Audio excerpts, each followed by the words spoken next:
వాంకడే స్టేడియంలో కన్విన్సింగ్ గా ముంబై ఇండియన్స్ నోటిచ్చేశారు. ఆర్సీబీ 18 రన్స్ తో ఈ మ్యాచ్ సొంతం చేసుకున్నారు. Phil Salt player of the match. Rajat Patidar అద్భుతమైన బ్యాటింగ్ చేశాడు. Virat Kohli important contribution. Tim David నుంచి ఫినిషింగ్ టచెస్. బౌలింగ్ లో సుయాష్ శర్మ, కృణాల్ పాండ్యా, ఎట్లయితే భువనేశ్వర్ కుమార్ వేసాడో, రసిక్ సలాం ఎంత మంచి బౌలింగ్ వేసాడో.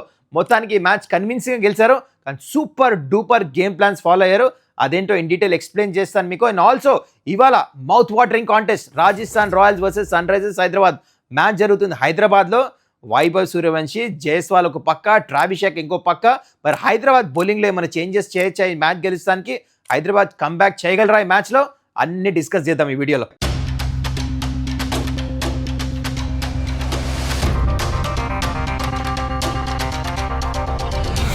నమస్కారం, వెల్కమ్ టు సుమన్స్ టెక్అవుట్. ఇవాళ చాలా interesting match on cards, SRH versus RR. కానీ నిన్న జరిగిన మ్యాచ్ గురించి ఫస్ట్ డిస్కస్ చేద్దాం. అస్సలు ఆర్సీబీ సూపర్ ప్లానింగ్ చేసి ముంబైని ఎట్లా ఓడిచ్చారో. కానీ before I get to all of this, మీరు ఇంకా ఛానల్ని సబ్స్క్రైబ్ చేసుకోకపోతే కైండ్లీ డూ దట్. నిన్నటి మ్యాచ్లో ముంబై ఇండియన్స్ టాస్ గెలిచి ఆర్సీబీకి ఫస్ట్ బ్యాటింగ్ ఇచ్చారు. జనరలీ ఈ వెన్యూ వాంకడే స్టేడియంలో సెకండ్ బ్యాటింగ్ చేసే టీమ్స్కి ఎక్కువ అడ్వాంటేజ్, ఇంకా మ్యాచ్లు గెలుస్తారు. కానీ నిన్న జరగలేదు. ఆర్సీబీ అటాకింగ్ ఛాంపియన్స్ అంటే అటాకింగ్ ఛాంపియన్స్ లాగా ఆడారు. మొత్తానికి ఓపెనింగ్ పార్ట్నర్షిప్ అప్పుడే మ్యాచ్ డిసైడ్ అయిపోయింది. జస్ట్ 65 బాల్స్లో ఫిల్ సాల్ట్ ఇంకా విరాట్ కోహ్లీ 120 రన్స్ కొట్టారు. అయితే ఫిల్ సాల్ట్ ఇక్కడ సూపర్ ఆడాడు బ్యాటింగ్. అసలు ఆ 6లు 200 పైన strike rate. Player of the match కూడా తనకే వచ్చింది. Well deserved. ఓపెనింగ్ స్టార్ట్ ఎట్లయితే ఇచ్చాడో, విరాట్ అనుకున్నంత ఫామ్లో అనపడలేదు. అంటే గ్రూవ్లో లేడు, అప్పుడప్పుడు బ్యాటర్కి అట్లా అవుతుంది. బట్ స్టిల్ ఈ గాట్ ఏ 50. చూడండి, 130 స్ట్రైక్ రేటే మెయింటైన్ చేశాడు. అయితే ఇక్కడ ముంబై ఇండియన్స్ టాక్టిక్స్ కొంచెం వీడ్ అనిపించింది. మయాంక్ మార్కాండేని ప్లేయింగ్ 11లో ఆడిపిస్తాము, బికాజ్ ఈ గ్రౌండ్లో 2 స్పిన్నర్స్ అవసరం లేదు. తన కాన్ఫిడెన్స్ ఆల్రెడీ తక్కువ ఉంది లాస్ట్ మ్యాచ్లో ఎక్కువ రన్స్ ఇచ్చిన తర్వాత. బట్ స్టిల్ ఆ చేంజ్ చేశారు, విచ్ వాజ్ వెరీ అన్యూజువల్. మొత్తానికి తను 20 రన్స్ పర్ ఓవర్ ఇచ్చాడు. తను వేసిన 2 ఓవర్స్లో 40 రన్స్, అది చాలా ఫరక్ పడింది. అయితే ఇక్కడ ఫస్ట్ ఆర్సీబీ చేసిన బ్రిలియంట్ టాక్టిక్స్ చూడండి. పడికల్ అంత మంచి ఫామ్లో ఉన్నాడుగా. ఫస్ట్ వికెట్ పడిన తర్వాత ఓపెనింగ్ పార్ట్నర్షిప్ది బ్యాటింగ్కి జనరలీ టీమ్స్ పడికల్ని పంపిస్తారు. కానీ ఆర్సీబీ పతిదార్ని పంపించారు. ఎందుకు? స్పిన్నర్ వేస్తున్నాడు, అటాక్ చేయాలని చెప్పి శాంట్నర్ రాంగ్ కొట్టాడు. పతిదార్ ఎట్లయితే బ్యాటింగ్ చేసాడుగా, 250+ స్ట్రైక్ రేట్, 5 6లు. యాక్చువల్లీ మొమెంటం మొత్తం తీసుకెళ్ళిపోయాడు. పతిదార్ ఇట్లా మిడిల్ ఓవర్స్లో కొడతాం వల్ల స్కోరు 240 వచ్చింది. ఎస్, దాని తర్వాత టిమ్ డేవిడ్ కూడా చాలా మంచిగా బ్యాటింగ్ చేశాడు. కానీ ఆర్సీబీ ప్లానింగ్ చూడండి సూపర్. ఇక్కడే కాదు, ప్లేయింగ్ 11లో రసిక్ సలాంని తీసుకొచ్చారు. ఎంత బ్రిలియంట్ మూవ్, ఎంత మంచి బౌలింగ్ వేశాడు. మొత్తానికి 240కి చేరుకున్నారు. ఇక్కడ నుంచి చూడండి మ్యాచ్ అంటే ఆ గ్రౌండ్లో చేజబుల్. వరల్డ్ కప్లో మీకు గుర్తుందా, సెమీఫైనల్లో ఇండియా 256 కొడితే జస్ట్ 6-7 రన్స్తో ఇండియా ఓడిపోయారు ఇంగ్లాండ్తో ఆ సెమీఫైనల్. సో డెఫినెట్లీ చేజబుల్ ఈ గ్రౌండ్లో. కానీ ఎట్లయితే ప్లానింగ్తో బౌలింగ్ వేశారు కదా ఆర్సీబీ, చెప్పినట్టు అంటే రసిక్ సలాంని తీసుకురావడం, పవర్ ప్లేలో తనకేస్తాము. జేకబ్ డఫీ కొంచెం ఎక్కువ రన్స్ ఇచ్చాడు, అది మినాయిస్తే కృణాల్ పాండ్యా డిఫరెంట్ బౌన్సర్లు, యార్కర్లు, స్లింగి యాక్షన్. దాని తర్వాత సుయాష్ శర్మ వచ్చి 2 వికెట్లు తీస్తాము. Rasikh Salam very impressive power ప్లేలో, back of the hand slower one. Mumbai was never in the game. Rutherford వచ్చాడు, కొంచెం లేట్ వచ్చాడు బ్యాటింగ్, దాన్ని మాక్సిమం ట్రై చేశాడు. కానీ 18 రన్స్తో మ్యాచ్ ఆర్సీబీ గెలిచారు. కానీ they were never in the chase. ఎప్పుడు చేజ్ చేస్తున్నారు అనపడలే. ఎప్పుడు ఆ 15 runs per over, 16 runs per over, 17 runs per ఓవరే ఉండింది హాఫ్ టైం నుంచి. So that shows that RCB brilliant planning. ఇంకోటి, ఆర్సీబీ బాల్ కూడా చేంజ్ చేశారు. కొత్త రూల్ ఏంటంటే ఐపీఎల్లో సెకండ్ ఇన్నింగ్ అప్పుడు 10 ఓవర్స్ తర్వాత బాల్ చేంజ్ చేయొచ్చు. అది కూడా చేశారు. బాల్ చేంజ్ ఇంతవరకు ఏ క్యాప్టెన్ చేయలే. అంటే జస్ట్ మైనర్ చేంజెస్ కూడా చేస్తున్నారు. ఆ బాల్ చేంజ్ అయ్యాగానే హార్దిక్ పాండ్యా వికెట్ కూడా పడింది అక్కడ. దట్ షోస్ ద టాక్టికల్ ఎంత సౌండ్ ఆర్సీబీ. మొత్తానికి ఈ మ్యాచ్ 18 రన్స్తో గెలిచారు. Player of the match Phil Salt brilliant. Rajat Patidar outstanding performance, super captaincy, bowling tactics మాత్రం అందరు ఎట్లయితే వేశారో చాలా మంచిగా వేశారు. కృణాల్ పాండ్యా చాలా మంచిగా వేసాడు. And Rasikh Salam, they were very impressive. మరి మీరు చెప్పండి, how did you like this match and RCB ఎలా గెలిచారో కింద కమెంట్ చేయండి. So that's it guys, RCB match గెలిచిపోయారు. మనం ఇవాళ మ్యాచ్కి వచ్చేద్దాం. సో సన్ రైజర్స్ హైదరాబాద్ ఈ ఐపీఎల్లో సెకండ్ హోమ్ గేమ్ ఆడుతున్నారు. ఇంతకుముందు ఆడిన ఆఫ్టర్నూన్ మ్యాచ్, ఇది మాత్రం night match against Rajasthan Royals. Head to head చూసుకుంటే ఇప్పుడు దాకా 21 మ్యాచెస్లో 12 ఎస్ఆర్హెచ్ గెలిచారు, 9 ఆర్ఆర్ గెలిచారు. ఉప్పల్ స్టేడియంలో కూడా ఇప్పుడు దాకా 6 మ్యాచ్లు అగేన్స్ట్ ఆర్ఆర్ ఆడితే ఎస్ఆర్హెచ్ ఒక్కటే మ్యాచ్ ఆర్ఆర్ గెలిచింది. కంప్లీట్ డామినేషన్ మిగతా మ్యాచ్లో ఎస్ఆర్హెచ్. అండ్ లాస్ట్ టైం ఇక్కడ అయిన మ్యాచ్ మీకు గుర్తుంది కదా ఏమైందో. SRH last year first game ఇక్కడ ఆడింది ఆర్ఆర్తో. హోమ్ గేమ్ 286 కొట్టారు, ఇన్ రిప్లై వాళ్ళు 242 కొట్టారు. Expect the same fire works, ఎందుకంటే బోత్ సైడ్స్ బ్యాటింగ్ అలా ఉంది. అండ్ ఎస్పెషల్లీ ఓపెనర్స్ తెలుసు కదా ఇయర్ ఫామ్ ఎట్లా ఉందో. బోత్ ఓపెనర్స్ ఒక పక్క ఎట్లయితే యశస్వి జైస్వాల్ ఇంకా young dynamic talk of the term Vaibhav Suryavanshi highest strike rate, highest runs అన్ని తన దగ్గరే ఉన్నాయి. అండ్ పవర్ ప్లే కూడా ఇద్దరు ఓపెనర్స్ హైయెస్ట్ సిక్సెస్ కొట్టారు, అలాంటి ఫామ్లో ఉన్నారు. అండ్ ఇంకో పక్క ట్రావిషెక్ లాస్ట్ మ్యాచ్ పంజాబ్తో హైయెస్ట్ పవర్ ప్లే స్కోర్ 105 వచ్చింది. అసలు ఇది నార్మల్ కాంటెస్ట్ కాదు, మౌత్ వాటరింగ్ కాంటెస్ట్ ఉండబోతుంది. Especially I'm looking Vaibhav Suryavanshi ఎట్లా ఆడతాడు, SRH ఎస్లీ హైదరాబాద్ వచ్చి పిచ్ మీద ఎట్లా ఆడతాడో చూద్దాము. ట్రావిషెక్ అయితే దుమ్ము లేపుతారు. ఐ హ్యావ్ ఫుల్ కాన్ఫిడెన్స్ ఈ మ్యాచ్. అయితే ఇక్కడ ఇంకోటి విషయం ఏంటంటే ఆర్ కంప్లీట్లీ అన్బీటెన్ ఈ టోర్నమెంట్లో. 4కి 4 మ్యాచ్లు గెలిచారు. Young captain, young openers, young bowling unit. కానీ యాజ్ ఎ టీమ్ బ్రిలియంట్ చేస్తున్నారు. అండ్ పవర్ ప్లేలో వీళ్ళు వికెట్స్ తీస్తున్నారు. జోఫ్రా ఆర్చర్ లాస్ట్ ఇయర్ ఫామ్లో లేడు కానీ ఈ ఇయర్ వికెట్స్ తీస్తున్నాడు. దాని తర్వాత నాంద్రే బర్గరు, దాని తర్వాత రవి బిష్ణో, ఇలాంటి బౌలర్స్ వచ్చిన తర్వాత బ్రిలియంట్ బౌలింగ్ అటాక్ కింద అయిపోయింది. సో సూపర్ డూపర్ కాంటెస్ట్ ఇది. Okay, now coming to directly venue స్టాట్స్కి వెళ్ళిపోదాము. 7 మ్యాచెస్ అయినాయి 2025 నుంచి ఇప్పుడు దాకా. బ్యాటింగ్ ఫస్ట్ ఒకటేసారి గెలిచింది, చేజింగ్ 5 times గెలిచారు. సో డెఫినెట్లీ టాస్ గెలిస్తే సెకండ్ బ్యాటింగ్ చేస్తారు, దీంట్లో సందేహమే లేదు. First inning average score 195, winnowing score వచ్చేసి 286 ఈ గ్రౌండ్లో. అంటే దాదాపు 250 కొడితే సేఫ్ అనొచ్చేమో ఈ మ్యాచ్ ఫస్ట్ బ్యాటింగ్ చేస్తుంటే టీం. అలాంటి సిచ్యువేషన్ వచ్చింది. ఓకే, దాని తర్వాత బౌలింగ్ స్ప్లిట్ వచ్చేసి 68% పేసర్స్ అండ్ మిగతా 32% స్పిన్నర్స్ తీస్తారు.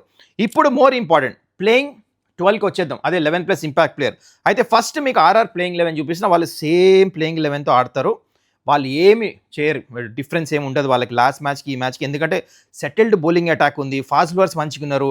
దాంతో చూడండి సందీప్ శర్మ లాంటి బౌలర్స్, తుషార్ దేశపాండే డెత్ ఓవర్స్లో, నాంద్రే బర్గర్ ఎట్లయితే వికెట్స్ తీస్తున్నాడు, రవి బిష్ణోయ్ మిడిల్ ఓవర్స్లో వచ్చి వికెట్స్ తీస్తున్నాడు ఇంపార్టెంట్లీ. సో వాళ్ళు ఏం మార్చే అవసరం లేదు. And now coming to SRH playing 11+ impact player. ఇప్పుడు మీరు చూస్తుంది ఇక్కడ ఒకటేంటంటే ప్రఫుల్ ఇంగేని ఆడిపించేస్తారు. ఎందుకంటే లాస్ట్ మ్యాచ్ మనం చూసాం కదా, జయదేవ్ ఉన్నట్కర్ సరిగా లేదు, లాస్ట్ మ్యాచ్ ఆడాలి కానీ కండిషన్స్ ప్రకారం చేంజ్ చేశారు. కానీ ఈ మ్యాచ్ ప్రకారం డెఫినెట్లీ ప్రఫుల్ ఇంగే పవర్ ప్లే స్పెషలిస్ట్, మంచిగా వేస్తారు, డీసెంట్ డెబ్యూటెంట్ కాబట్టి కొంచెం ప్రెషర్ ఉంటుంది. We have to give him ample of opportunities. దాని తర్వాత I don't think so any playing 11 ఇంకేమైనా చేంజెస్ ఉంటాయి, ఏం చేంజెస్ చేసే అవసరం లేదు. ఓన్లీ ఏంటంటే సలీల్ అరోరాకే మీరు చూడాలి, ఇంకా ఆపర్చునిటీస్ ఇవ్వాలి. చాలామంది అనొచ్చు డ్రాప్ చేయాల్సింది, నో, సలీల్ అరోరాకే కరెక్ట్ బ్యాటింగ్ ఆర్డర్లో పంపించాలి. ఎక్కడంటే కరెక్ట్గా క్లాసెన్ తర్వాత తను పంపించాలి. సలీల్ అరోరా తర్వాత నితీష్ కుమార్ రావాలి, దాని తర్వాత you have to get Aniket Varma. తనకి యాంపుల్ ఆఫ్ ఆపర్చునిటీస్ ఇస్తే రన్స్ కొడుతాడు. చూడండి ఎట్లయితే ముకుల్ చౌదరికి ఆపర్చునిటీ ఇచ్చారు, తను కూడా 2 మ్యాచ్లు రన్స్ కొట్టలేదు, దాని తర్వాత మ్యాచ్ గెలిపించాడా? తనకంటే ఎక్కువ రన్స్ ఉన్నాయి డొమెస్టిక్ క్రికెట్లో సలీల్ అరోరాకి. Is a very talented player. I just feel that right batting order పంపించాలి. అంటే క్లాసెన్ తర్వాత రైట్ బ్యాటింగ్ ఆర్డర్, దుమ్ము లేపే పర్ఫార్మెన్స్ వస్తుంది తన దగ్గర కూడా. So believe in the youngsters. So మొత్తానికి బౌలింగ్ మంచిగా వేస్తే ఈ మ్యాచ్ గెలుస్తారు, లేకపోతే ప్రాబ్లం అవుతుంది. Okay, now coming to SRH విషయాలు మాట్లాడాలి definitely. SRH at Uppal last match మనం కొంచెం స్ట్రగుల్ అవుతాం చూసాం, కానీ ఐఎమ్ ఎక్స్పెక్టింగ్ ఈ మ్యాచ్ పిచ్ మంచిగా ఉండొచ్చు. I'm going there. వెన్యూకి రైట్లో వీడియో రికార్డ్ చేసిన ముంబైలో ఉన్నా కానీ I'm flying to Hyderabad for this match. Cover చేస్తా పిచ్ రిపోర్ట్ దగ్గర నుంచి. I'll be covering the game also there. అయితే చూడండి మంచి పిచ్ ఉంటే ద బిగ్గెస్ట్ స్ట్రెంత్ హైదరాబాద్కి ఓపెనర్స్. లాస్ట్ మ్యాచ్ 105 పార్ట్నర్షిప్ వచ్చి ఓపెనింగ్ దుమ్ము లేపే start. Expect the same thing from openers. And ఇంకోటి ఏంటంటే ఇషాన్ కిషన్ బ్యాట్ నుంచి కూడా రన్స్ రావాలి. ఇట్ ఈస్ హై టైమ్, ఎందుకంటే కొన్ని మ్యాచెస్ తను కూడా ఆన్ అండ్ ఆఫ్ పర్ఫార్మెన్స్ వస్తుంది. అండ్ ఇంకో థింగ్ నోటిసబుల్ ఏంటంటే క్లాసెన్ ఇనిషియల్లీ కొన్ని బాల్స్ ఎక్స్ట్రా తీసుకుంటున్నాడు ఈ మధ్య. అది కూడా ఏంటంటే స్టార్టింగ్ నుంచి రన్స్ కొడితే ఇంకా మంచి స్కోర్ వస్తుంది. ఐ థింక్ ఆ ఏరియా కొంచెం స్ట్రైక్ రేట్ 100 ఉంది తనకి first 10 balls. That has to improve. And finishing touches రావాలి హైదరాబాద్కి. ఏంటంటే ఓపెనర్స్ మంచి స్టార్ట్ చేసిండ్రు, లాస్ట్ మ్యాచ్ కూడా 20 runs షార్ట్ ఉన్నారు. సో అక్కడ అనికేత్ వర్మ అయినా నితీష్ కుమార్ రెడ్డి అయినా అక్కడ ఫైర్ అవుతే Salil whoever is coming later after Klaasen runs కొడితే ఇక్కడ ఏంటంటే క్లాసెన్ కూడా మంచి కాంట్రిబ్యూట్ చేస్తే ఆ 20-30 runs ఎక్స్ట్రా వస్తే ఆ కుషన్ కావాలి యంగ్ బౌలింగ్ యూనిట్కి. That is one. And pace unit struggle అవుతుంది, you know that. Pace unit మంచి పర్ఫార్మెన్స్ చేయాలి. ఐఎమ్ హ్యాపీ విత్ శివాంగ్, పర్వాలే, దూబే కూడా మంచిగానే వేస్తున్నాడు. కానీ పేస్ యూనిట్ పవర్ ప్లేలో వికెట్స్ చేస్తే స్టోరీ కంప్లీట్లీ డిఫరెంట్ ఉంటుంది. ప్రఫుల్ ఇంగే వేస్తున్నాడు, మరి చూద్దాం ఎట్లా వేస్తాడో. హర్షల్ పటేల్ కానీ బౌలర్స్ ఎట్లా వేస్తారు, ఇషాన్ బలింగా, యార్కర్స్ చాలా మంచిగా ఆల్సి వస్తుంది ఈ మ్యాచ్.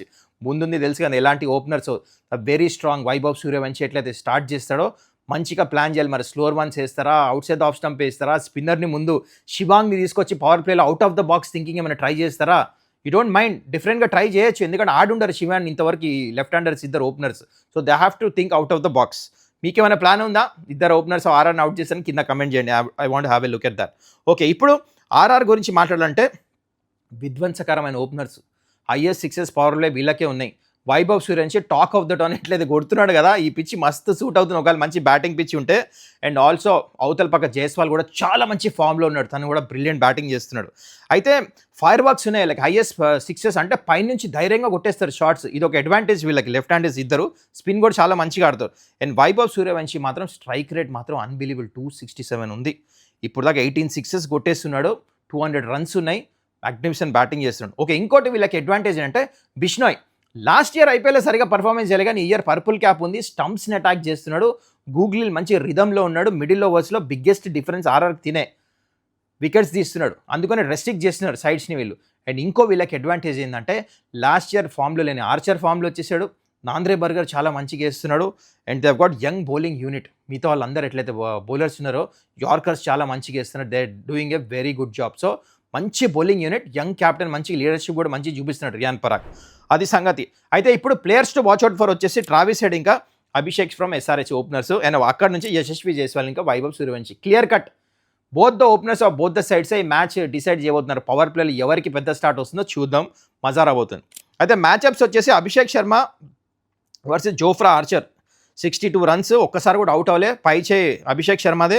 ఇషాన్ కిషాన్ వర్సెస్ సందీప్ శర్మ 3 సార్లు అవుటాడు, అదొకటి చూడాలి మనము. ఇంకోటి henry Klaasen versus Sandeep Sharma, ఇక్కడ కూడా 2 సార్లు అవుటాడు. సందీప్ శర్మకి పై చేయి ఉంది ఎస్ఆర్హెచ్ బ్యాటర్స్ మీద, స్లో వేస్తాడు కానీ రైట్ ఏరియాస్లో వేస్తాడు. అండ్ రియాన్ పరాగ్ వర్సెస్ హర్షద్ పటేల్ చూస్తే 3 సార్లు అవుటాడు, సో హర్షల్ పటేల్ స్లోర్ వన్స్కి అవుట్ అవుతుందని చూసాం, ఇది ఒక మంచి matchup. So now coming to the most important match, ఈ మ్యాచ్ ఎవరు గెలుస్తారు?